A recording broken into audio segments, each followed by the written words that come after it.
Dear student, welcome to Angan Public School, subject Science, class 8. Hope you all are doing good. We will continue with this chapter number 2, microorganisms, friend and foe. And in this session, we have to learn about increasing soil fertility, then cleaning the environment and some harmful microorganisms. Okay, let us start, student. Increasing soil fertility. Some bacteria are able to fix nitrogen from atmosphere to enrich soil with nitrogen and increase its fertility, and these microbes are commonly called biological nitrogen fixers. Okay, आप सबको पता है कि soil की fertility increase करने के लिए कुछ बैक्टीरिया है, ओके, उसको फिक्स करना पड़ता है सोइल में, ओके, मैन्यूर और फर्टिलाइजर्स हम ऐड करते हैं, ओके। तो जो गैसियस फॉर्म नाइट्रोजन, हमारी जो एटमॉस्फेयर है उसमें एयर में 78% नाइट्रोजन है, पर हमारी जो सोइल है, ओके, उसको वो गैसियस फॉर्म में नाइट्रोजन को एक्सेप्ट नहीं करता, ओके। तो कुछ बैक्टीरिया ऐसे होते हैं सोइल में जो ये गैसियस फॉर्म में जो नाइट्रोजन है उसको वो कन्वर्ट करते हैं सोल्यूबल फॉर्म में, ओके। फिर वो प्लांट्स उसको क्या करता है, सोल्यूबल फॉर्म में कंज्यूम करता है, ओके। हम ऑलरेडी ये इसके बारे में हम 7th स्टैंडर्ड में हमने किया हुआ है, ओके। कौन सा बैक्टीरिया यूजफुल है, राइजोबियम बैक्टीरिया। और ये जो राइजोबियम बैक्टीरिया है वो लेजिमिनियस प्लांट्स में होते हैं, लाइक पल्सिस जो होते हैं, पल्सिस के जो प्लांट, ओके, उसके जो रूट्स होते हैं, ओके, उसमें ये बैक्टीरिया होते हैं, ओके। तो इस वो क्या करते हैं, नाइट्रोजन को फिक्स करते हैं।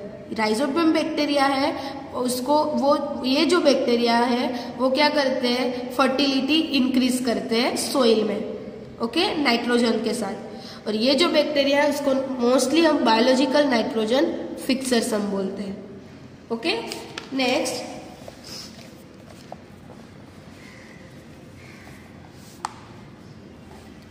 okay, these two pictures shows the nitrogen fixing cyanobacteria, blue green algae.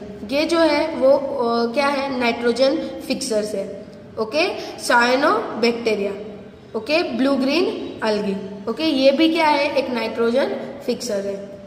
Next, cleaning the environment. Bojo and Paheli had observed the school gardener making manure along with their friends, and they collected wastes of plants, vegetables and fruits from nearby houses and gardens. पहली और बोजो ने observe किया कि school का जो gardener था वो मैन्योर बना रहा था। वो क्या कर रहा था, वेस्ट को कलेक्ट कर रहा था, फिर जो प्लांट के वेस्ट है, वेजिटेबल के जो वेस्ट है, फ्रूट्स के वेस्ट है, उसको सबको कलेक्ट कर रहा था नियर बाय या नज़दीक के घर से और गार्डन से। They put them in a pit meant for a waste disposal. वो एक खड्डे में ये सब कुछ डाल रहा था. After some time it decompose and got converted to manure. ये थोड़े दिनों के बाद डिकम्पोज होता जाता है, यानी कि सड़ता जाता है, उसमें बैक्टीरियाज ग्रो होते हैं. वो क्या करते हैं, डिकम्पोज करते हैं वो पूरे वेस्ट को और उसको कन्वर्ट करते हैं मैन्योर में.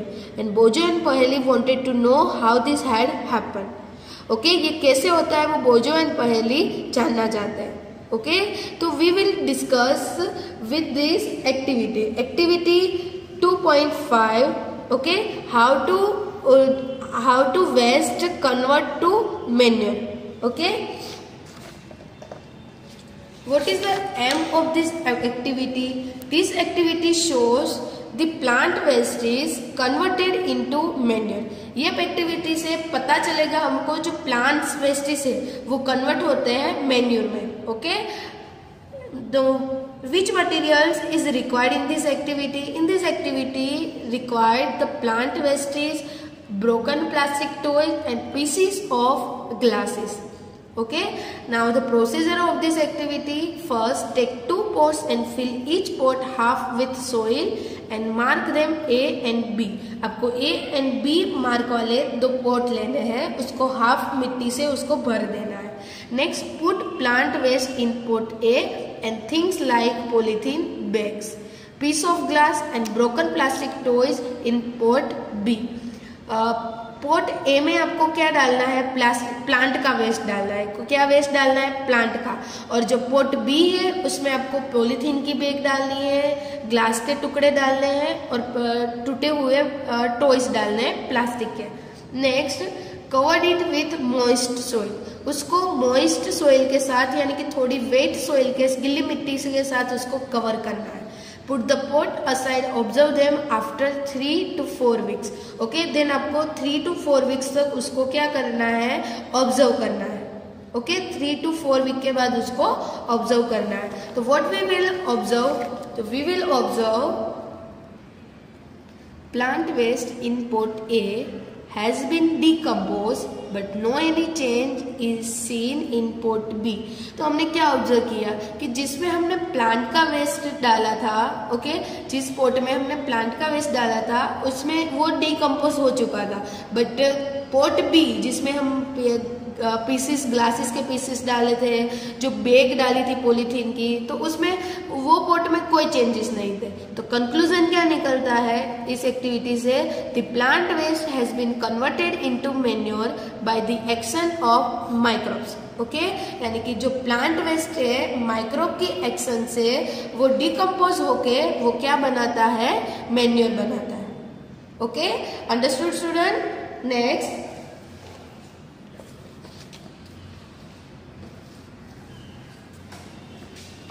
you often see large amount of dead organic matter in the form of decaying plants and sometimes dead animals on the ground. You find that they disappear after some time. Okay, आपने large amount of dead organic matter आपने देखे होंगे, वो decaying form में होते हैं। Sometimes जो animals की dead body होती है ग्राउंड में, वो भी decay होने लगती है, तो थोड़े दिनों के बाद वो दिखेगी नहीं, disappear हो जाएगी।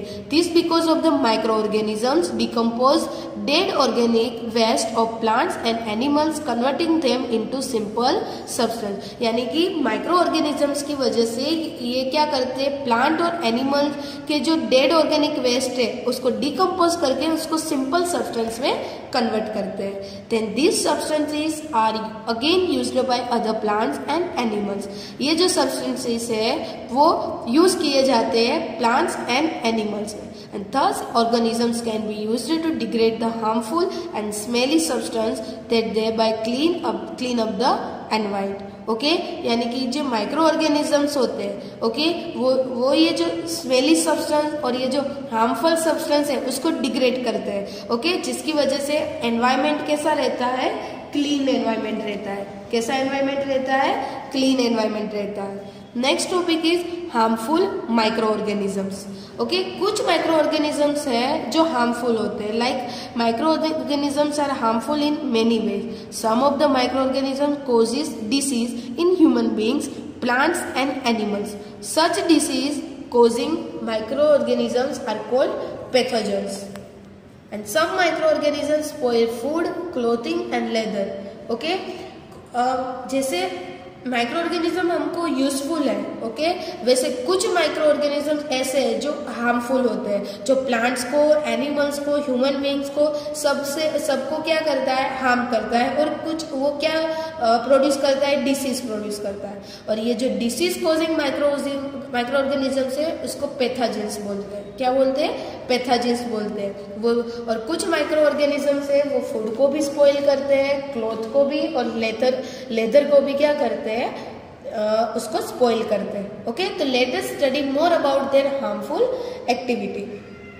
Disease causing micro organisms in humans, pathogens enter our body through the air we breathe. Pathogens हमारी बॉडी में हम जब ब्रीथ करते हैं, ओके, हम जब ब्रीथ इनहेलेशन के टाइम हमारी बॉडी में एंटर होते हैं। द वाटर वी ड्रिंक और द फूड वी ईट, एक एयर से, सेकंड थिंग हम जो पानी पीते हैं उससे, थर्ड जो हम फूड खाते हैं उससे। तो उससे हमारी बॉडी में वो लोग एंटर होते हैं, pathogens. And they can also get transmitted by direct contact with an infected person or carried by an animal। Okay, और वो ऑल्सो वो डायरेक्ट कॉन्टेक्ट से, यानी कि जो इन्फेक्शन होता है जो पर्सन को, जो इन्फेक्टेड पर्सन होता है, जैसे कि कोल्ड है, ओके, तो हमको कोल्ड हुआ है, ओके, तो दूसरों को भी हमारे जो कांटेक्ट में जो भी लोग आते हैं उसको भी क्या होता है, कोल्ड हो जाता है। ओके, तो they also get transmitted by direct contact with an infected person और carried by an animal. Microbial disease that can spread from an infected person to a healthy person through air, water, food or physical contact are called communicable disease. What is communicable disease? यानी कि जो microbial disease है, microorganisms की help से जो disease spread होते हैं, okay, infected person से हेल्दी पर्सन में, किसके थ्रू? एयर, वाटर, फूड और फिजिकल कांटेक्ट के थ्रू। तो इसको क्या बोलते हैं हम? Communicable disease. Example of such disease include cholera, common cold, chicken pox and TB, tuberculosis. Okay, ये कम्युनिकेबल डिसीज के क्या है? एग्जाम्पल है। When a person suffering from common cold sneezes, fine droplets of moisture carrying thousands of virus and spread in the air. जब कोई किसी को क्या हो रहा है? कॉमन कोल्ड हुआ है, ओके, जब वो स्नीज करते हैं यानी कि छींकते हैं, तो उसमें से जो फाइन ड्रॉपलेट्स होते हैं, ओके, वो जो एयर क्या करती है, उसको कैरी कर लेती है। थाउजेंड ऑफ वायरस जो होते हैं उसको एयर कैरी करती है, ओके, और फिर वो एयर हम जब ब्रीथ करते हैं तो ब्रीथ के थ्रू वो हमारी बॉडी में एंटर हो जाते हैं। तो वायरस में enter the body of healthy person while breathing and cause infection. Okay, breathing करते हैं तब हेल्दी पर्सन में ये वायरस एंटर होते हैं, जिसकी वजह से हमको क्या लगता है? इन्फेक्शन लगता है। Okay, then how do you prevent the spread of communicable disease? We should keep a handkerchief on the nose and mouth while sneezing. Okay, जब हम छींकते हैं तब हमको हैंकरचिप से नोज और माउथ को कवर करना चाहिए। It is better to keep a distance from infected person. और जो इन्फेक्टेड पर्सन है, जिसको कोल्ड फ्लू हुआ है, उससे बेटर यानी कि उससे हमको डिस्टेंस बना के रखना है। Okay, next, there are some insect and animals which act as a carrier of disease causing microbe। Okay, कुछ इंसेक्ट और एनिमल्स भी है वो as a carrier, okay, carrier है जो डिसीज कॉजिंग माइक्रोब्स के। House fly is one such a carrier. House fly भी एक कैरियर है। वो क्या करती है? The flies sit on the garbage and animal etc. Pathogens stick to their bodies. When these flies sit down on uncovered food, they may transfer the pathogens, and whoever eats the committed food is likely to get sick. यानी कि जो flies है, जब garbage और animals के एक्सरेटा पे, जब वो स्केरेटा पे जब वो बैठते हैं, ओके, तब वो वहाँ पे पैथोजेंस होते हैं, ओके, वो उसकी बॉडी में आ जाते हैं। और वो जो फ्लाइज है वो पैथोजन को कैरी करके जो अनकवर फूड होते हैं, ओके, वहाँ पे जब बैठते हैं तब वो पैथोजन को वहाँ पे ट्रांसफर करते हैं। यानी कि जब वो कंटेमिनेटेड फूड जब हम खाते हैं, ओके, तो उसमें भी पैथोजेंस होते हैं और उसकी वजह से हम क्या पड़ते हैं? बीमार पड़ते हैं। So it is advisable to always keep food cover. इसलिए फूड को ऑलवेज क्या करना चाहिए? कवर करना चाहिए। Avoid consuming uncovered items of food. और जो अनकवर्ड फूड आइटम्स है उसको कंज्यूम नहीं करना चाहिए, उसको अवॉइड करना चाहिए। Another example of carrier is the female anopheles mosquitoes. कौन सी? This picture is shows the female anopheles mosquitoes. Okay, female anopheles mosquito which carries the parasite of malaria, plasmodium. Okay, वो carry करता है malaria को। Female aedes mosquito acts the carrier of dengue virus, okay, और ये dengue virus को भी क्या करता है? कैरी करता है।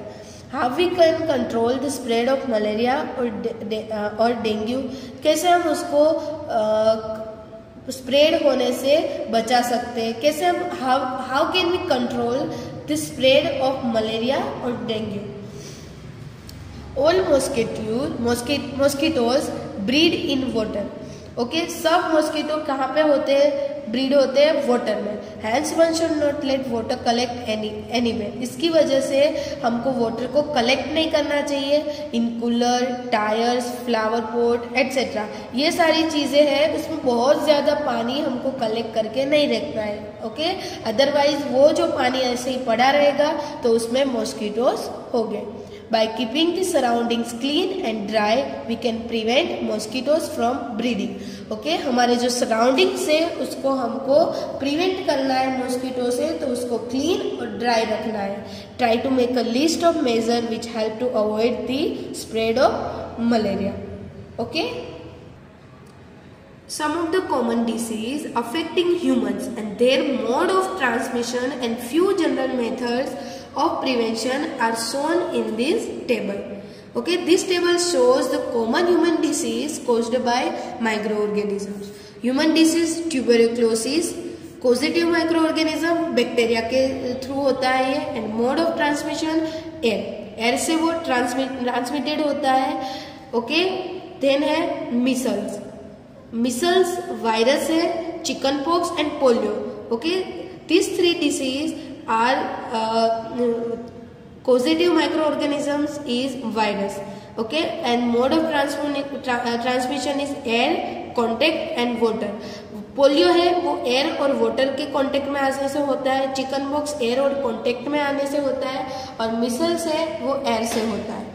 ओके, तो जनरल मेजर्स यानी कि उसको प्रिवेंट कैसे कर सकते हैं, तो keep the patient in complete isolation, यानी कि कंप्लीट आइसोलेशन यानी कि उसको एक अकेला ही रखना है पेशेंट को। Keep the personal belongings of the patient away from those of the other. Patient को दूसरे पर्सन के कॉन्टेक्ट से उसको बचाना है, उसको जितना बने उससे दूर रखना है। Vaccination to be given at suitable age, और इसकी वैक्सीन आती है, ये जो डिसीज है उसकी वैक्सीन आती है, उसको कुछ सर्टेन एज में उसको ये वैक्सीन दिला देनी है आपको। ओके, नेक्स्ट है cholera and typhoid. Cholera and typhoid bacteria के थ्रू होता है, उसका ट्रांसमिटेड कोलेरा होता है वाटर और फूड से, और टाइफॉइड होता है वाटर से। तो maintain personal hygiene and good sanitary habits, आपको हाइजीन रखना है और गुड सैनिटरी हैबिट रखनी है, मेंटेन रखनी है। Consume properly cooked food and boil drinking water and vaccination, आपको आपकी मेंटेन रखना है hygiene and good sanitary habits को। सेकंड, आपको प्रॉपरली कुक्ड फूड और जो बॉयल वाटर है उसको कंज्यूम करना है। ओके, और थर्ड है वैक्सीनेशन। ये तीन चीज़ों से आप ये दोनों डिसीज से प्रिवेंट हो सकते हो। नेक्स्ट है hepatitis A. Hepatitis A virus से फैलता है, वो वायरस है और उसका ट्रांसमिटेड होता है वाटर से, और इससे प्रिवेंट करने के लिए आपको boil drinking water and vaccination, आपको बॉयल वाटर आपको पीना है और वैक्सीनेशन है। नेक्स्ट है मलेरिया। तो मलेरिया जो है वो प्रोटोजा से होता है और वो मॉस्किटो से फैलता है, और उसके लिए use mosquito net and repellents and spray insecticides and control breeding of mosquitoes by not allowing water to collect in the surroundings. आपको इंसेक्टिसाइड्स आपको स्प्रे यूज करना है, आपको जो ब्रीडिंग वो जो मॉस्किटोज का जो ब्रीडिंग होता है उसको कंट्रोल करना है वाटर में। ओके, फैलने से। ओके, आपको सराउंडिंग्स में जो वाटर जहाँ पे भी खड्डे में वाटर भरा होता है, ओके, उस पर स्प्रे करना है इंसेक्टिसाइड्स। ओके, तो इस तरीके से हम प्रिवेंट कर सकते हैं। Now next, disease causing micro organisms in animal. Okay, animals में कैसे होते हैं, तो several micro organism not only causes disease in human and plant but also in other animals. For example, anthrax is dangerous human and cattle disease caused by bacteria, and foot and mouth disease of cattle is caused by virus. Okay, anthrax है वो बहुत dangerous disease है जो human और cattle disease है, जो bacteria से होता है, और फूट और जो माउथ के डिसीज जो होते हैं एनिमल्स में यानी कि कैटल में, वो होता है वायरस के through. Robert Koch 1876 discovered the bacterium bacillus anthracis which causes anthrax disease.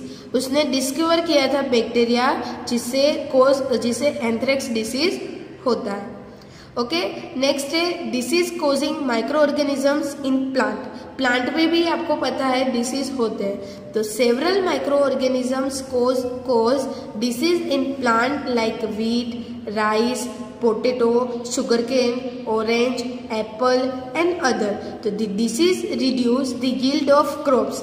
Okay, wheat, rice, potato, ऐसे बहुत सारे क्रॉप्स में माइक्रो ऑर्गेनिज्म से डिसीज होते हैं। तो वो क्या करते हैं, जो क्रॉप की यील्ड है, उसकी उपज है, उसको रिड्यूस करते हैं।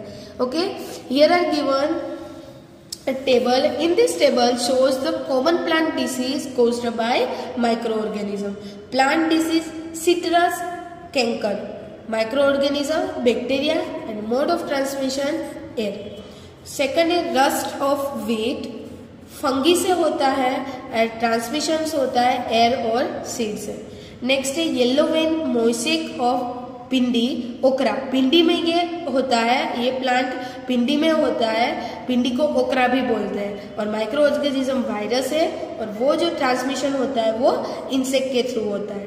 ओके, तो सच they can be controlled by use of certain chemical which kill the microbes. Okay, ये जो प्लांट डिसीज है, ओके, इसमें जो माइक्रो ऑर्गेनिज्म से ये डिसीज होते हैं, ओके, उसको माइक्रोब को किल करके भी हमको उसको प्रिवेंट कर सकते हैं। तो उसके लिए सर्टेन केमिकल्स यूज किए जाते हैं। Here we completed our today's session. In this session, we have to learn about harmful microorganisms, which produce the disease, and disease causing microorganisms in humans, disease causing microorganisms in plants, and also disease causing microorganisms in animals. Okay, in next lecture we will continue with this chapter. Till then, keep learning, stay home and stay safe, student.